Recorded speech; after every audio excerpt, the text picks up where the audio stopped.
lagi dengan pantun rohani untuk hari ini dengan Fibi dan Mania di Surabaya bersama Angelita.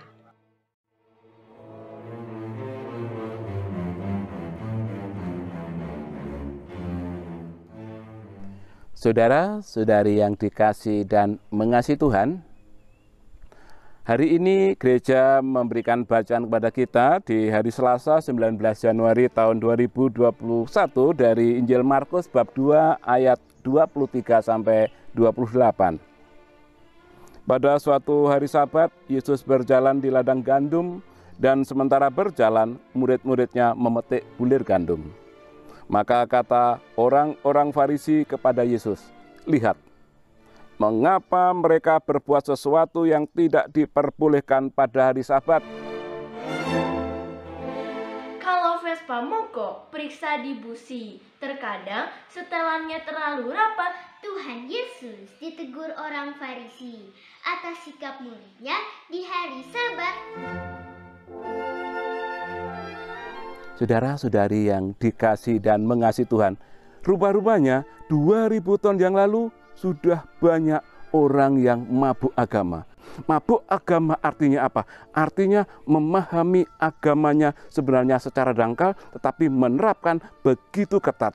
Menganggap orang lain yang tidak sama dengan yang dipahaminya sebagai orang yang salah dan harus dihukum. Mereka memahami agamanya sebatas tanda-tanda lahiriah.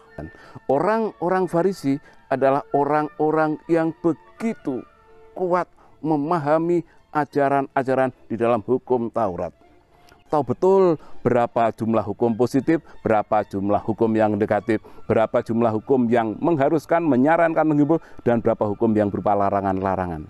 Tetapi semua dipahami, lebih digunakan untuk melihat apakah orang lain menerapkan atau tidak. Sehingga itu dipakai menjadi alat untuk menghakimi orang lain. Sehingga ketika ada orang lain mengerjakan sesuatu yang tidak sesuai yang dia pahami, dan dia harus mengatakan orang itu harus segera dihukum. Maka di akhir perikop Tuhan Yesus mengatakan hari Sabat diadakan untuk manusia dan bukan manusia untuk hari Sabat. Jadi anak manusia adalah Tuhan atas hari Sabat. Pesona tanah airku Indonesia, dari ujung timur sampai ujung barat. Hari Sabat dibuat untuk manusia, bukan manusia untuk hari Sabat. Saudara-saudari yang dikasih dan mengasihi Tuhan, tidak ada salahnya orang patuh pada aturan dan seharusnya memang begitu. Tetapi yang paling penting adalah motivasi seseorang itu ketika patuh terhadap aturan-aturan, tidak melanggar. Apa motivasinya?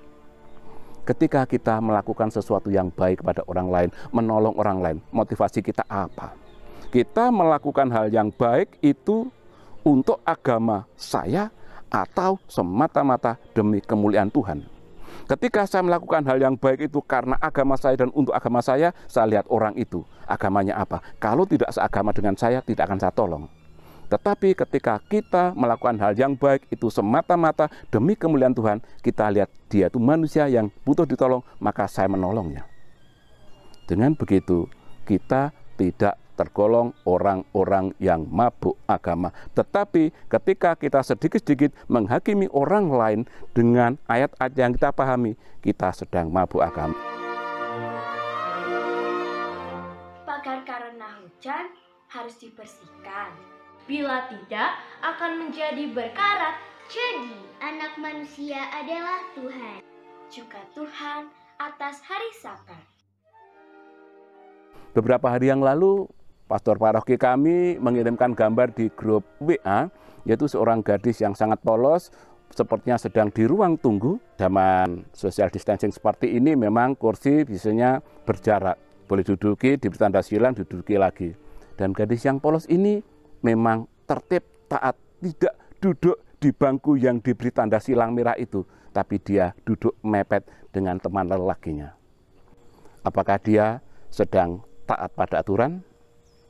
Dari Rumah Khalwat Bethlehem di Jedong, Malang, saya sampaikan salam. Tuhan memberkati. et benedictio Dei omnipotentis, Patris, et Filii, et Spiritus Sancti, descenda super vos et maneat semper. Amen. Semangat pagi. Agama harus menjadikan hidup lebih baik bagi sesama, bukan sebaliknya. Berkat dalam.